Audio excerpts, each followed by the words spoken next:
Having coached at a big school as an assistant, if the opportunity presented itself, would you ever consider going back? Is it the kind of game that suits you? I mean, obviously you played 8 man in high school, and you've been in it for. I think this was your 22nd season as a head coach in 8 man. Um, Yeah, I think you're right. Yeah. yeah, is it something that has any kind of appeal to you? Coaching at a big school again, either as an assistant or a head coach? No, I don't think so. I think towards the latter end of it. I'm not going to go do something like that. And I really don't think I've told my assistants, that I have now, that a few more years, boys, and I'll just be an assistant coach. You can be the head coach. Right. And they always chuckle. They always just look at each other, and they don't laugh in front of me. But if we ever talk about it later, they said you would be the worst assistant coach in the world, Hmm. and it's probably true because I've just kind of got to have a tight grip on everything we do. So I probably would not be a very good assistant. Maybe. Only one way to find out. I'm sure 10 years from now you'll probably still be the head guy, but some guys are in it for life. But regardless of that, Yeah. was Liberal your first coaching job? Well, believe it or not, in 19, and I don't remember the year, 2 or 3, I coached at Osborne Ah, with Terry Musil, who's passed. He died, probably 4 years after that, got cancer. But great guy, really liked him. Other than he liked the Dallas Cowboys, that was the only thing bad about him. But his son was Marshall Musil. I don't know if you've ever heard of him. Played at Osborne for a little bit, and then yeah, and the lacrosse, lacrosse. Yeah, I've got a little bit of film on him actually. and played at Oklahoma. Yeah, he Yeah, was so he pretty was always good. at practice, little bitty guy back in those days. But yeah, Yeah, yep. But I did that for 1 year. I was one of those 8-year college guys that was trying to graduate in PE, and I sat out one semester and thought I better do something. So I came over here and I helped Osborne coach football, and then I went back to school and graduated. Then went to Liberal that next no. year. So I gotta adjust my understanding. So 2011 to 2014 wasn't your first stint as Bulldogs coach; it was your second. And then from Liberal, did you go straight to Baileyville? Nope. Then I went to Tipton, Ah, and I actually lived a great life at Tipton. I raised pheasants. My parents had a huge pheasant farm. I mean, thousands of pheasants they would raise, hmm. and I got into that. I bought my own pens, built my own pens, had some birds, and sold pheasants and guided pheasant hunts, Okay. and that was fun. Okay, I've got to ask this question because it's just something I happen to know. Did you ever meet Scalia? Say that name again. Scalia, he was a Supreme Court justice. No, but no, I didn't. The No. reason I ask is I know that he used to go out to Tipton to hunt pheasants because it's the middle of nowhere and he could get away from Washington and go out there and do some hunting and not get Yep. just bombarded. So I thought, dang, that'd be the coolest coincidence right there. There were lots of people. I won't say rich and famous. Well, I will say rich, but I mhm, won't say famous. But sure. He'd have lots been of the men. most famous, probably. Yeah, probably. Fair enough. No, and I did that for 4 years, and actually they got me roped back into coaching when I was at Tipton. I coached track Hmm. in the spring because there wasn't a lot for me to do in the spring. You're not going to guide pheasant hunts in the spring. Right. So I coached track, and then 2 years into that, they twisted my arm enough that I went back and I taught the PE, the weights classes, and coached girls basketball and track. And then I went to Baileyville after that. Gotcha. Yeah, you're another coach that Coach McLean. When he got the Madison job, he was basically done with coaching. He just came back to Kansas more or less to retire, and I guess the school remembered knew that he had some coaching past, and they needed a coach, so they went to him and drew him into it. I don't know, but obviously in both Huh. cases it worked out okay. So Yeah, it worked out. yeah, what drew you to Baileyville? Say that again. What drew you to Baileyville? What appealed to you? Well, I don't know how long we have, but this is a funny story. I can go as My long as you wife, can. when we moved back to Tipton, we just had a baby in Jake when we were in Liberal. And we didn't really want to raise him in Liberal. Not that there's anything wrong with Liberal, just a little bigger. And so we decided we're going to move back to Tipton. That worked out perfect. I was raising pheasants. I was guiding at Ringneck Ranch, and everybody's happy but my wife, because I had all these guys, a lot of my classmates that I graduated with and guys I went to high school with were still there. Right. So of course there's a million things that we're hunting all the time, we're fishing all the time, we're golfing all the time, we're just having fun all the time. And none of the girls were. She didn't think that was the most fun thing in the world. So anyway, long story now. I told you it's gonna be a long story. I'm at the state track meet in 2002, the year that it rained and rained and rained, and actually that's the first year that I can remember that they called it off and postponed it to the next day. And as I'm standing there looking at this girl warming up to the 300 hurdles that I said, stay out of the rain until they're basically calling it, just warm up under here. She's out there. The only girl out there running on the track is our girl. And I thought, what is she doing? And there's this guy talking to me. He says, what are you doing next year? And I said, I don't know. I'm half listening to him and mostly watching this girl shaking my head as why she's out there soaking wet. And he says, well, Baileyville's going to have an opening. And I go, that's wonderful. And Baileyville, just a week before, believe this or not, in the 4 years that I coached track at Tipton, I think we lost 2 track mates in those 4 years, other than the state track mate. We didn't win the state track mate, but we won the regionals. We'd won the Beloit relays a couple times. And we got beat in the regional by Baileyville just a week before this. So the guy, anyway, he could tell I wasn't paying much attention. He shoved something in my pocket and he said, give that guy a call if you're interested.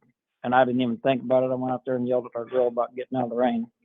Mm-hmm. And he, so I get back the next day, and of course in a golf tournament now. Get home from the golf tournament and grabbing, cleaning out all my stuff from my bag from state track meet. And I reached in my pocket and I found this note. I said, I'm going to call this guy. And Steph says, now it's probably not your best time to call this guy. You've been golfing all day, and we'll just leave it at that. And I said, I'm going to call him. I don't want the job anyway. So I called this guy and I start talking. I mean, we had the greatest conversation ever. It was superintendent, Alan Picorni was his name. He was the basketball coach there. And anyway, as time goes on, they call back and say, we'd like you to come down for an interview. So I did. I had to haul pheasants to Troy, Kansas. So I'm driving up there. I stopped at Baileyville on my way by. Did a quick interview, left, got home, stuff, said, how'd the interview go? And I mean, she kind of wanted to leave. And I said, I think it went all right. I said, I don't know. I said, I don't really want that job. I'm kind of happy right here. And about 3 days later, they called and offered me the job. So anyway, we're getting ready to go to Las Vegas, my wife and I. And we're driving to Kansas City. This is days before cell phone. We must have had a cell phone. We had something. I don't know. Right. Probably one of the big bag phones. Yeah. Size of a brick. And we're cruising down the I-70 going to Kansas City because we're going to Vegas. Never been to Vegas before. It's going to be fun. We're going to Vegas. And she said, I think we ought to take that job. You ought to move. And I go, well, what will you do? She said, oh, surely I can find a job. And me being me, I said, I'll tell you what, if you can find a job before we get to Kansas City, we'll go. Okay. And said, but if not, I'm not going to go to Vegas worrying about you finding a job and moving. I said, that's about the last thing I want to do. So she goes, well, who am I going to call? I said, I'd call this one lady who was the clerk at Baileyville, B&B High School. She calls her and she says, oh, we don't need a speech pathologist. That's what my wife does. But so-and-so might. So she calls like Seneca, Nemaha Valley. And they didn't need one. She said, I think Hiawatha might need one. So she calls Hiawatha, and the lady says, well, yeah, we are looking for one. And so stuff, that'd be great. So maybe we can set up an interview or something. She said, oh, I'm sure that'll work. And gets off the phone. Me being me again, I said, well, that's wonderful, but you don't have a job. So we got to know if you've got a job. So I called this number back and I asked the lady, I said, hey, my wife just called and talked about speech path job. And I was just curious if she has a job or not. She goes, well, I'm the secretary. She goes, I don't do the hiring and firing, but this job's been open for 4 years and she's the first one we've ever had to call about it. So I go, oh my God. So yeah, so that's how we got to Baileyville in a long story. Yeah, sure. So one could only wonder what would happen if that guy hadn't bumped into you at the track meet. Yep, Um, I'd have gone there. yeah, a lot of things would have changed for sure. Um, Yep. yeah, because you guys obviously had quite a run at Baileyville. You made 5 title games. You got 2 championships to show for it. A lot of great teams, a lot of great players. I mean, this is both you and Cope's teams. I think Baileyville sent a player to the Shrine Bowl every year for 6 years or something. I don't know if you had a Shrine Bowler in 2007, but I know from '08 to 13 every year you had a Shrine Bowl player. Which I'm not Yeah, saying, there was some. yeah, I'm not saying no other 8-man teams have done that, but I don't know of any that have. I mean, 6 in a row is quite a few. Yeah, there was some really good ones up there, no doubt. Something you were known for at Baileyville, which was pretty unusual at the time, was a 3-3 stacked defense. How did this come about? Because the 33 or the 32 or the 42 or whatnot, those were much more common in that time. This is back before teams started spraying things out. There's a lot of 2 tight ends, a lot of 22 personnel. What led to the 3-3 becoming the base defense at B&B? Well, we were playing Hope in the playoffs in 2007, and we weren't great, but we weren't bad. I thought we could go a little ways, and they had a fullback. They ran this formation where they're kind of unbalanced and guys scattered all over the place, and they just ran dive, dive, dive, dive. Fullback, I still never forget it, had 39 carries for 138 yards, which that's pretty good defense, really. 39 carries for 138. Probably a long of 6 But yards, but he just keeps getting first downs. yeah, but we never had the ball. Mm-hmm. I mean, 3 yards, 4 yards, 3 yards, first down, 3 yards, 4 yards, 3 yards, first down. So we never had the ball. I mean, they ran like 3 times as many plays as we did. Yeah. And they ended up beating us, I don't know, by a touchdown or something. I don't remember what it was. So I remember that night going upstairs in my little office at Baileyville and sat there about half the night coming up with a way to stop the Dax. I said, well, that's the easiest kind of football play there is turn and hand it to a guy running straight ahead. And we couldn't stop it. Were you guys 32 at that point? Yep, we were 3-2. Yeah, it's So tough. It's tough to stop base. Yeah. Yeah, that's what pretty much everybody ran. Everybody then either ran 3-2, a 5-1, or a 4-2. Mm-hmm. So I come up with it, and I won't say I invented the 3-3 because I didn't, but I think the way that we ran it was new to 8-man football anyway. What was new? And then, well, just the way we defended things, just the way the gap responsibilities and who had what. And we didn't, in those 3 years, the last 3 years that I was there, I'll bet we blitzed 5 times Mm-hmm. in 3 years. And one thing I allowed the kids to do, I said, I let you call the blitz. If you see a blitz, I'd love to call it. Or if you just see it's there, just take it. So, I mean, it was kind of a freelance type of a defense. But one, when you have the athletes we had, a monkey could coach those guys half the time. Yeah. But, and like I said, in the next 3 years, we lost one game. And that was the Quintern State Championship. But Yep. Well, I kind of wish you had back, but we don't. Yeah, I mean, it was a great game. Sucks to be on the losing end of it. It is what it is, Yep. At least it's one where the other team did play inspired. It's not as if they played an okay game. They had to play the best football those guys have ever played, to make that happen. Yeah. Yeah. I mean, breaks went their way, but hey, they played hard. They finished and they beat us. I mean, Yep. That's the way it goes. Kudos to them. So you're talking about and one thing. Yeah. I'll go back on the 3-3 that was the first year in '08. The very next year we played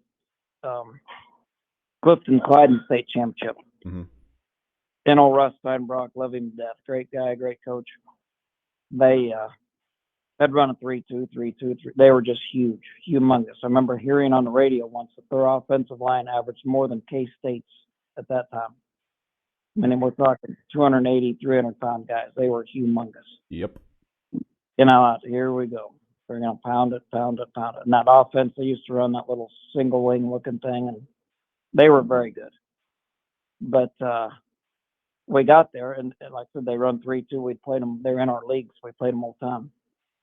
And they ran a 3-3. And I thought, what is he doing? And like I say, it was probably a pretty evenly matched game, I would say. Yeah, But after knowing the way we ran a 3-3, and then I noticed they, like I said, the gap responsibilities are just personnel responsibilities. I noticed they did one thing different, and when you kind of know a defense, you can always then find a way to hurt that defense. And so our fullback in the second quarter had like 9 carries for 140 yards, and 3 touchdowns, because they were having the outside linebacker went to quarterback. okay. So that meant we could double team the middle backer and run dive all day. Right. And that but in that course, then they got out of it, and it was, I think we beat them by a touchdown. I mean, I had a kickoff return for a touchdown that probably won us that game. They were very good. Yeah, it was a very tight game. You've been involved in several very close state championship games. We talked about 2 of them already. There's the one against Victoria too, but I'm not going to talk about that one because I haven't watched it recently, so I couldn't really say much about it. Gosh, what was my next thing going to be? Hold on one second. I need to remember it. I will do it though. Okay. Okay. So, oh yeah, on the topic of state championships, 2 of your wins were against Hodgman County and Otis Bison, both teams that ran 5-1 defenses. And in those 2 games, you put up 44 points and I think 56 points, I forget, offensively. Obviously, in the Otis Bison game, you scored 50, but one of those was on a kickoff return. What are some of the ways you can exploit a 5-1? What are some of the good ways to attack it? Well, the 5-1 was invented, and I don't want to act like I know everything because I don't, but was basically invented to stop the Midway Denton offense. And if everybody remembers Midway Denton, just the dive counter boot, right, pulling the guard every play. And I had cousins that played on those teams when they were winning it year after year after year. But the whole object of it was to have your tackles head up of the guards. And then teams started saying, well, okay, for whatever reason, they started moving those tackles outside to almost B gap to where your guard was still free to pull. Right. And so, yeah, we just started trapping the heck out of it because it's basically a fairly easy block to get to that linebacker. Nobody's over your end, the middle linebacker, because nobody's over your end, and your outside linebackers have have contained responsibility, outside responsibility. Yep. So they can't just come flying in there. Then you have your 2 safeties that are 8 to 10 yards deep, and I mean, if you can make one of them miss, or even if they get you, it's 8 yards down the field. Yeah, so like I said, if teams would have continued to run the 5-1 like I think it was intended to run, then you can't pull the guards because you have a tackle, right? You could still pull a guard, but they taught their tackles to just follow the guard. Yeah. But teams kind of went away from that, so that left this little gap to continue to pull and trap, and fortunately it worked. Do you think teams started moving the tackles outside to keep them from getting hooked on sweeps and whatnot? Oh, I don't really know why they did that, other than my guess would probably be kind of like an Axel type defense right now. They play that silly. I say silly. Obviously, it's working for them. But now everybody's running this two down lineman defense. Right.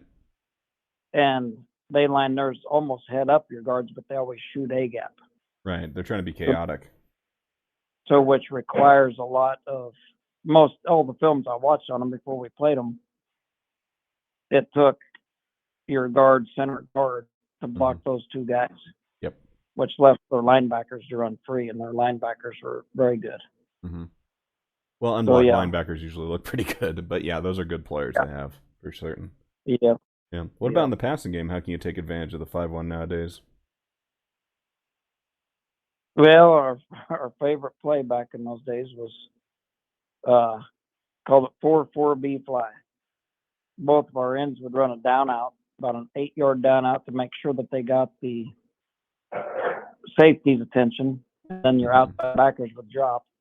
We would fake like a 48 sweep, or we're gonna just a toss sweep, and that tailback would flare out to the right, which would generally continue to keep the other outside backer in place. He couldn't go anywhere.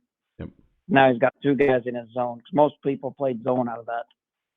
And the middle backer would step with the sweep look. Sometimes we even pull a guard to really influence that and block back with the center if we could. Mm-hmm. But then we'd send our fullback A gap. Like I said, they moved their tackles out, so it left that A gap wide open. Right. And he'd just fly right down the middle field. So if the middle backer wasn't very, very, very aware of what's going on, you're going to run right by him, because he's looking sweep, because we do run sweep a lot. Mm. And there's nobody to cover that guy. I think we ran that twice against Jet Hodgman that day. Yeah. I mean, nobody even around him. That's just a tough play to defend. He also got a couple of 40-yard passes off to Cody Hyman against Otis Bison. It's pretty similar play to that, what did Coach McLean call it? Dive pass double banana, where they run their ends on corners. Fullback goes upfield. I think in theirs they kept their other back into block, but, same concept. Classic cover 2 beater. Central Plains has run the same thing for, well, as long as Steiner was there, and they're still doing it after he's gone. 2 corner routes and the fullback up the middle. Yep. Yeah, it's a really good one. And the thing about the 5-1 is it kind of locks you into cover 2 if you're playing zone anyway. Yep. I don't know that any team has really had the middle linebacker to where they could play cover 3 out of that.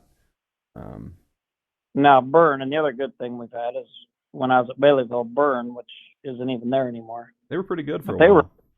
They were pretty good. We played them a lot. And they had a middle linebacker that was as good as I saw. I mean, he read so well. Like I said, we do pull guards a lot. And I mean, he would be there before we were there, and he would cover that. Actually, he wouldn't cover that play. I always called them cheaters, but you got to do what you got to do.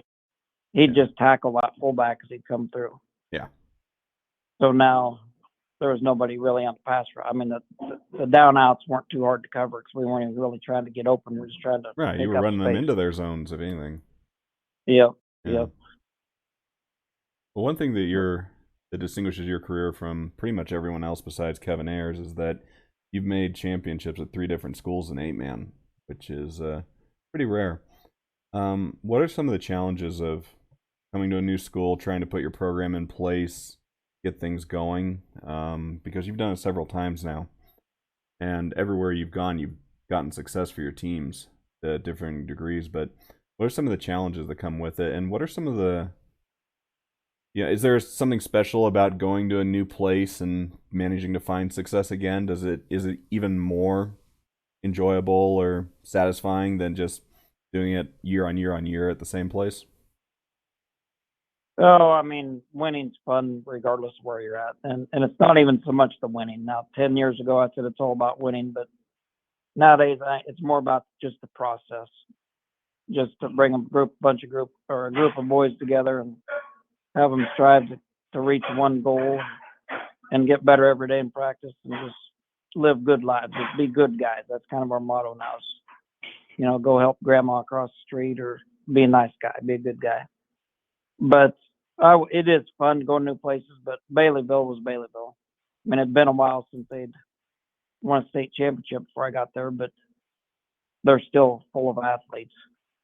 And even there, this is not a knock on them at all. I can't say one bad thing about the place, but there's a lot of guys that I talked to week 6, 7, 8. It's not a huge place, so you run into these guys all the time. But I hadn't been to a game yet, but I'll either wait for state, or I might come to a playoff game. It's almost was like they expected it, which is a good thing, to have your whole community expecting you to win, rather than, oh my God, we won. And then Osborne, when I got here, was the second year that they played 8-man, and Colin Reiner was the head coach before that, and they made it to the sub-state game against Hill City, so they'd had a little success before that, and then we just kind of managed to maintain that. But he did a great job of building this program up and having guys work hard and realize how important just doing the right things are. Yeah, they took their lumps as a small 11-man team there at the end. That was tough. Yeah. And I'll tell you what, knowing some of these guys now, if they'd have gone 8-man the year before they did, holy cow, I don't know who to beat them. I mean, they were, but they're getting pounded by Smith Center and Norton and Phillipsburg and teams like that. Right. But yeah. But Well, no, and Osborne was a lot of fun. Wichita County was But also getting pounded by 11-man teams before they dropped down. Although, yeah, unlike Osborne, they didn't make it to sub-state immediately. It took a few years, but before long, that program was up and going okay. yep, they're going pretty well. Yeah, they seem to be doing all right, yeah. Now Solomon was a total beast of its own. Mm-hmm. I mean, it was just kind of there was good athletes there, but it was just the want to win, the care to win, the care to work just wasn't. So of course, I think I took some of them by surprise when I got there. Just like, here's how we do it, and if you don't like it, go away. Right.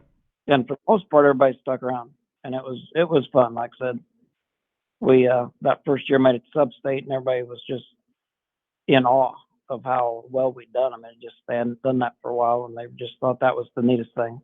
Mm-hmm. And then the last year I was there, we made it state championship, and that was just it was fun. I mean, just the whole town's buzzing just because they're not used to doing that. So that's each place is fun, but like I say, winning is fun. Okay. Something I noticed in looking over the records is that you've on several occasions run into teams in the playoffs that are very, very well known for hiding the football. And this is one of the things I love in football is being deceptive. I'm a single wing guy myself, but I also love the wing tee. To some degree, I guess the option is deceptive, although that's, I don't know. I guess in the option you are kind of concealing it when you mesh with the veer. But anyways, the two teams that I wanted to bring up were Madison and Spearville. Now, you beat Madison 3 times in the playoffs. You lost to Spearville once.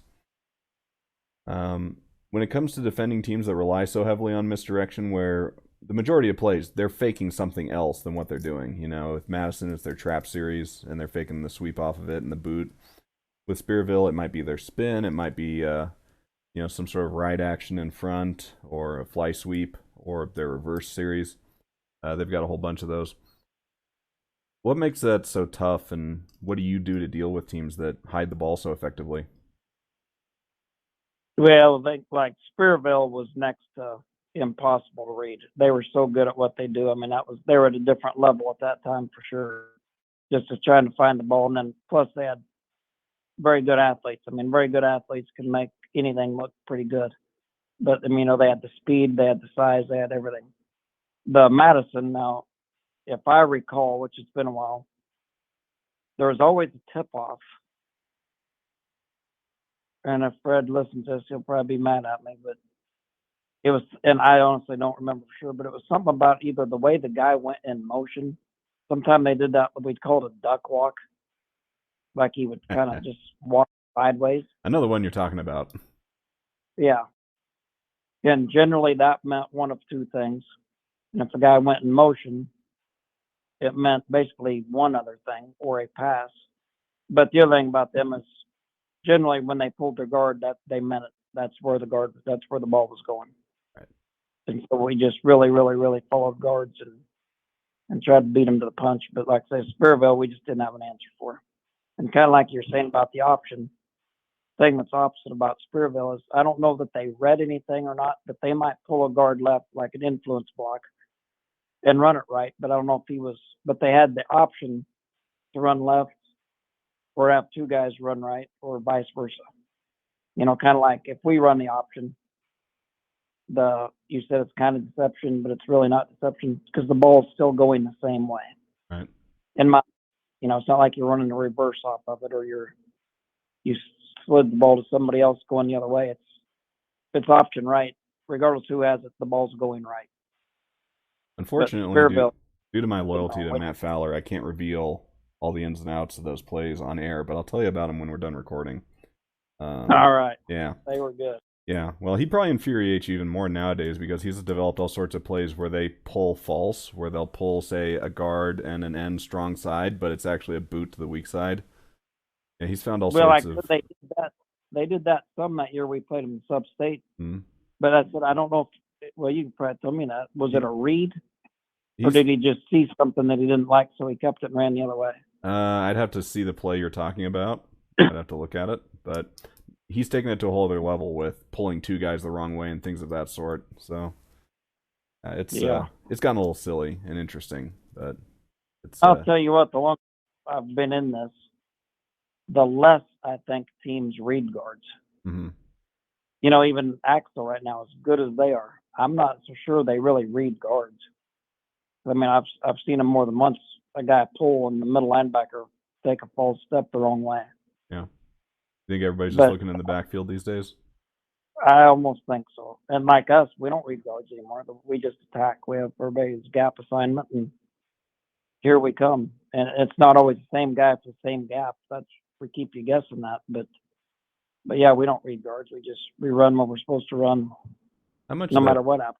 how much of that do you think is the rise of RPOs nowadays? Because I have to say, as someone who does read guards, I hate RPOs because you've got the guards coming downfield, they're attacking, and then they pull the ball up and throw it. It's just, but you lied. You're not allowed to do that. You know what? Yeah. I don't know. And they give the guards 3 yards. They can go 3 yards downfield apparently before they'll call him for ineligible, which is so silly. I was gonna say anymore you don't call that. So yeah, it does Yeah, that make that, it that really annoys the tough. hell out of me. I remember Yeah. last year in the state game, Wichita County ran this play where I want to say they were 2 receivers each side, shotgun, snap it, guards, pass protect steps, quarterback drops back, everything's good. Then he steps up, he's going to run it on the draw, but no, then he pulls the ball up and just throws it downfield to the split end who was running to go. It's just, as a defensive back, how are you meant to read that if you're in zone? You see the guard kick back, okay, get to your zone, drop, pedal, pedal, pedal. But then you see the quarterback step up to run. It's just, well, your eyes are on him at that point. I mean, what are you meant to do? That's, you know, I think somebody said it really well at one of the roundtables. He said, yeah, coaching defense in 8-man just sucks. Huh. It's Yeah. really rough sometimes. Well, especially this day and age. I remember before we're going to play Axel, I said, all right, we just got to get back to some of our old stuff. I mean, I've fallen into the same trap everybody else where everything's spread and shotgun and read this and read that and pull here and pull there. Yeah. And I said, let's go back to some old stuff. So I watched the 13 state championship. And I'm going to bet, and I don't know offhand, but I would bet of the 75, 80 plays that we ran, maybe 4 of them were shotgun. Everything else was basically double tight under center.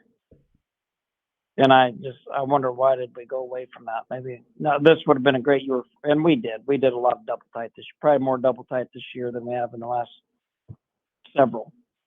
But why I don't know why everybody went away from that, because at this level, to throw the ball the way everybody's liking to throw the ball in Kansas, you got to count on it not blowing 30-mile-an-hour. You got to count on it that you're going to have a quarterback that can actually throw the ball in the same vicinity as a receiver, and then have a receiver be able to catch the ball. I mean, that's a lot of variables to me. I'm not a big passing guy. We'll run it till we can't run it, and then we might pass one, and then we'll go back to running. But then it works. I mean, a lot of these teams it works, and that's what probably hurts us defensively, or no doubt about it. More than anything else is the pass. But yeah, why everybody went to this? I mean, from high school to professional. It's all spread, shotgun, RPO, and just the game's changed, no doubt.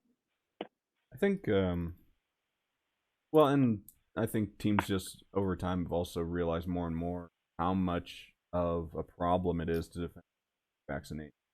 Guy can run and throw. That's a pain in the butt. Yeah.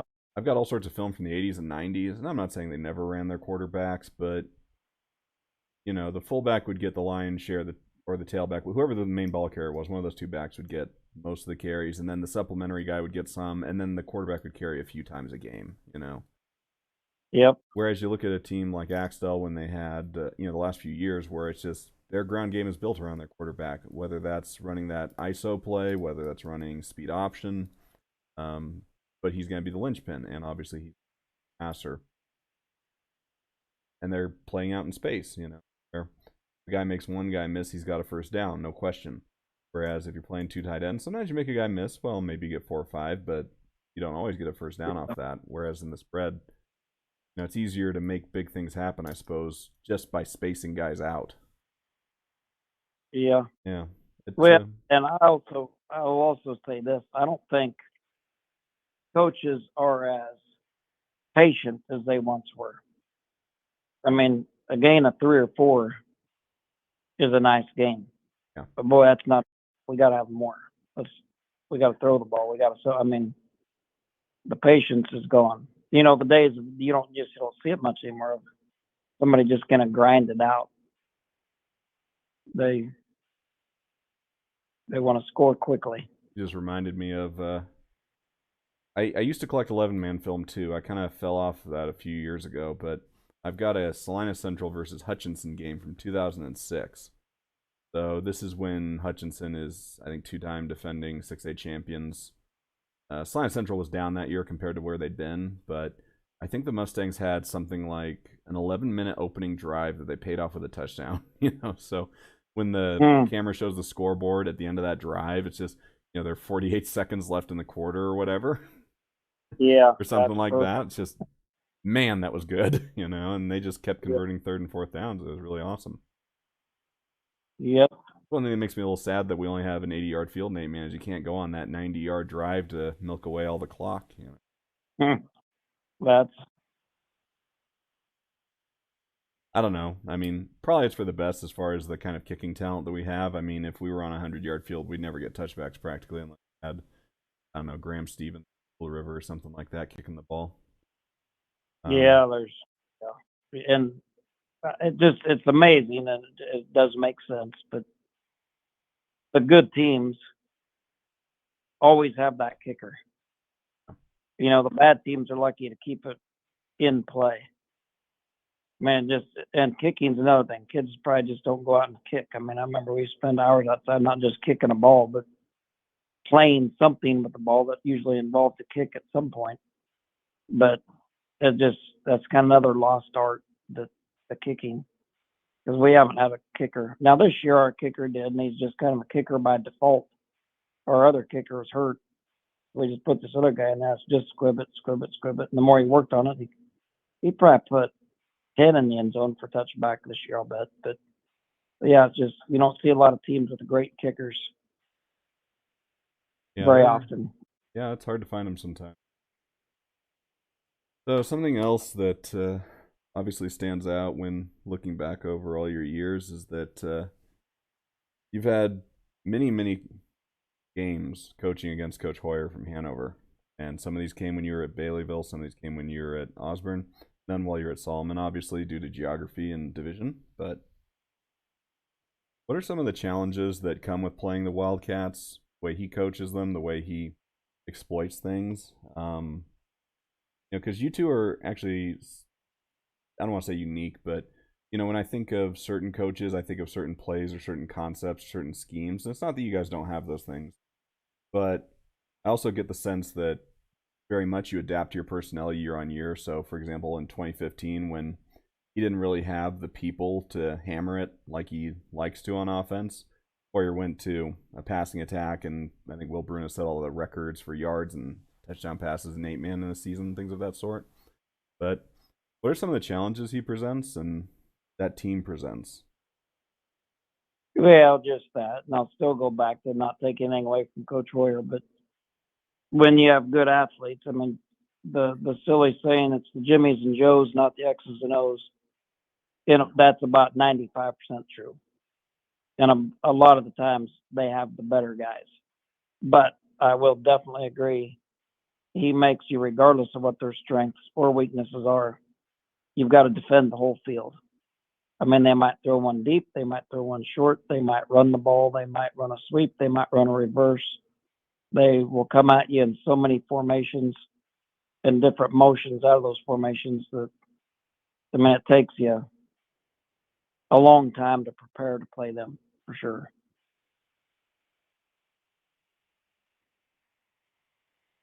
Are there other coaches that use formations as well as he does?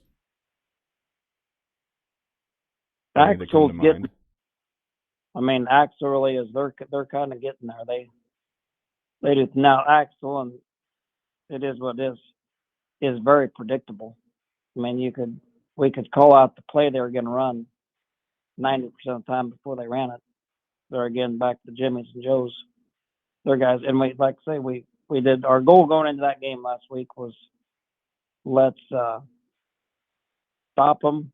Let's stop them on fourth down once, make them punt once, stop them on fourth down once, and let's make them change defenses. And we did all three of those things, so that's a good thing. But their guys, there's so many times it'd be one-on-one, and that's all you can ask for in 8-man football, offensively or defensively. And I mean, if it were touch football, they'd have scored 40 points. And there's plays I don't think we even touched them. They just throw a little swing pass out in the flat, and there we are one-on-one, and their guy's just better than our guy. But they do a very good job with formations and motion and just kind of getting you out of position. Sure. I think I haven't seen enough of him, and I need to probably study up some more, but I think Rodney Yates is another guy who loved to formation people. Different looks all the time and use spacing quite a bit. Get different route concepts in. Yeah. Probably I need to talk to him. Yeah, we them a couple. Yeah, at Solomon, you guys played St. Francis, I think, while he was there. Yeah, and we played him at Osborne the year before. Oh, that's true. Yeah, that was probably a bit of an upset when Bulldogs beat the Indians in that state game. I think after they dethroned Spearville, I think everyone probably expected St. Francis to go over, but you know. Yeah. What can you do? Yeah, I don't. Yeah. Yeah, they were always good, that's for sure. So if I gave you a time machine, actually no, I won't ask you that one yet. Sorry, I'll ask you the time machine one later. So you coached against that 2015 Spearville squad, and as you said, they had everything: size, speed, whatever. I mean, they're obviously a disciplined team that committed 1 turnover all season.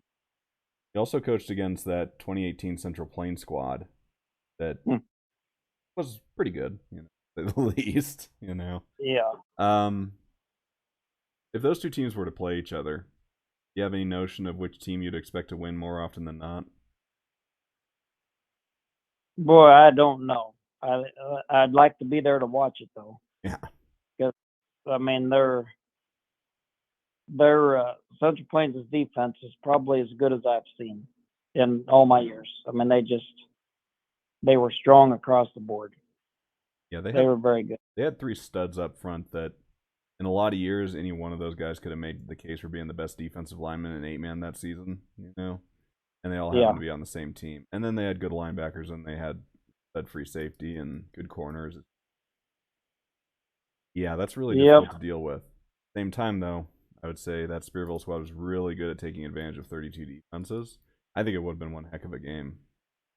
Oh, I do too. Yeah, that's you know the one I like to see, and I don't know because I mean time hasn't told yet, but Axtell, I've said this week, they might be as good of offensive team as I've seen.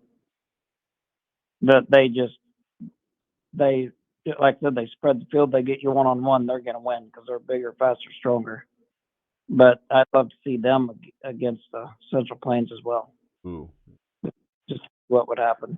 I'd probably edge it to Central Plains just because they would have had more players, and as I said, those guys were ridiculously strong top to bottom defensively. I don't know where you find a weakness on that group.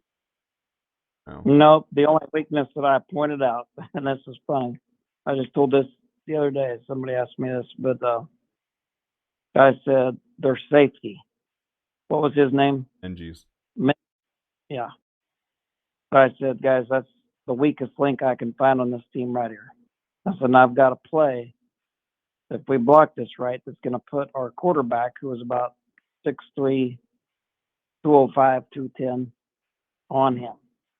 And I said, you just got to bring the wood, and let's hope that guy then decides not to play because, oh, by the way, he's the quarterback too. And first play of the game, we ran that. And I'm watching, oh, my God, we actually blocked that perfectly. And our quarterback's running the only guy out there is safety, who comes screaming up and hits our quarterback, and our quarterback flies the wrong way about 5 yards. And everybody's blocked, and I think we gained like 3 yards on that play. I remember just looking at my assistant, and I said, oh, boy, we might be in trouble. That's their weak link, and he just destroyed our quarterback. This is one of those times when 3 yards is not good enough. Patient as you might be, yeah, we needed more than that if that's our best go. Yep. Yeah. Definitely Yeah, something they for were the very. squad. Yeah. I'm not going to ask you which was your best Baileyville squad because you'd get a bunch of angry phone calls afterwards. Guys saying, "Nah, coach, come on, we were better."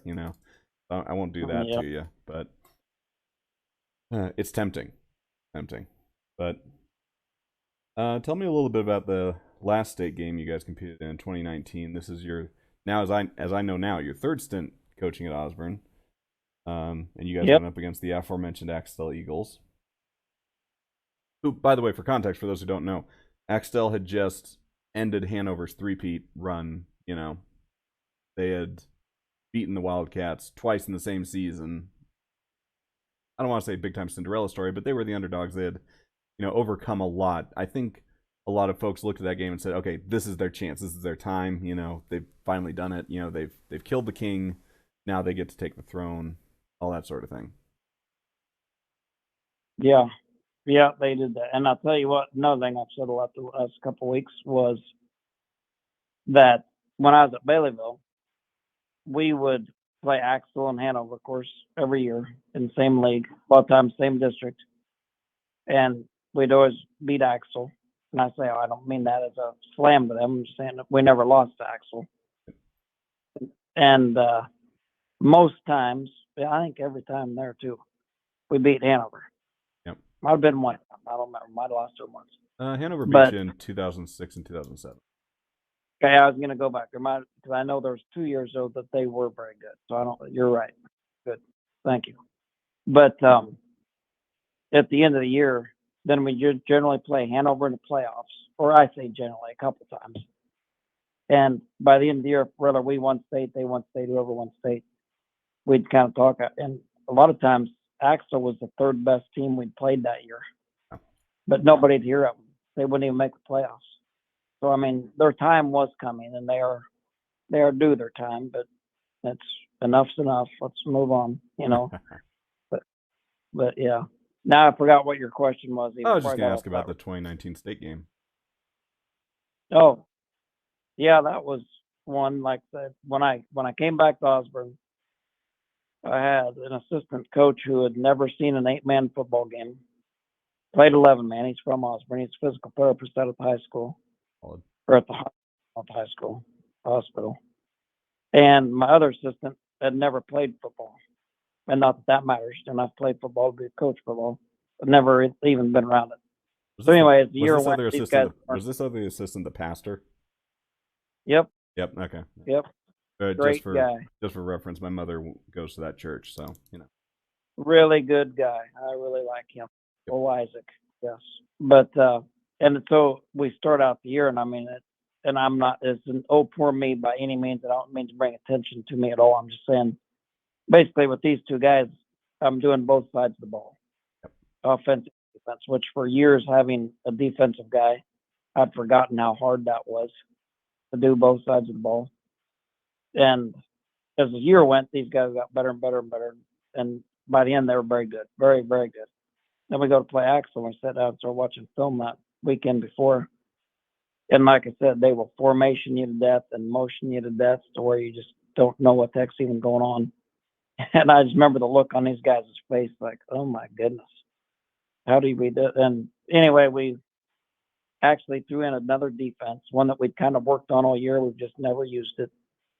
And so we used that. Worked out perfect. God must have been smiling on me that week. But the wind blew like 30-mile-an-hour out of the west. And that field runs east-west. So half the game they're going into that wind. So we ran the defense that we're going to run to stop the pass. Of course, when they were going east with the wind at their back, and then we switched and ran our typical defense when they're going into the wind. And it happened to work out pretty good for us. And like I say, I think they had more yards passing though going into the wind than they did when the wind was at their back. So maybe that defense was all it was cracked up to be. Maybe they had a pretty good quarterback too. Now they were. That change up defense you guys had, correct me if I'm wrong, wasn't it two defensive tackles, Mike, and two outside overhangs, three DBs? Yep, Okay, and yep. you guys would were you guys just blitzing opposite the sidecar, or were you just mixing it up? How were you doing that? So we mixed it up a lot, but and like I say, we had a very good football team that year. For the fact that when I got here, I was thinking we're going to be okay. I mean, the guy that ended up starting at nose guard and some center for us, or another guy did take over center, but hadn't played football since his freshman year. Wow. And then our ex receiver and linebacker, who was our leading tackler that year, had never played high school football. They're both seniors. So for them to come as far as what they did, I mean, that was just fun to watch them get better and better and better. And of course, you had the Holloway behind, or not, yeah, Holloway and Steele Walters and the Sure boy back there at tailback. I mean, we had some very good football players, no doubt. Yeah, that was a dramatic win. Yeah, 4-26. So your fourth state championship and second at Osborne. Not a bad day to be a Bulldog, I'm sure. So I've got a No, time. that's good. So I've got a time machine, and I'm gonna let you go back in time 22 years. You get to talk to young Steve, and you can give him some advice. Maybe you should do this, or maybe emphasize that. What are some of the things that you might tell him now that you're older, wiser, all that sort of thing? Hmm. Oh, that's easy. I mean, the first thing I tell them is, "Hey, dummy, it's just a game. I mean, you can't." It just kind of ran my life for a long time. Just the winning, the losing, and did we win? Did we lose? And whatever the answer to that question was how the next week's going to go. Is just to realize it's just a game. I mean, go out, coach them the best you can, and hopefully that they go out and play, and it looks like they practice a little bit, and they kind of show some character, and they play hard. But yeah, other than that, it is just a game. All right. Well, I'll probably ask to pick your brains again some other day. Next year, maybe the year after that. Who knows? I hope that you're willing to. Thanks for talking You to me. bet. You bet.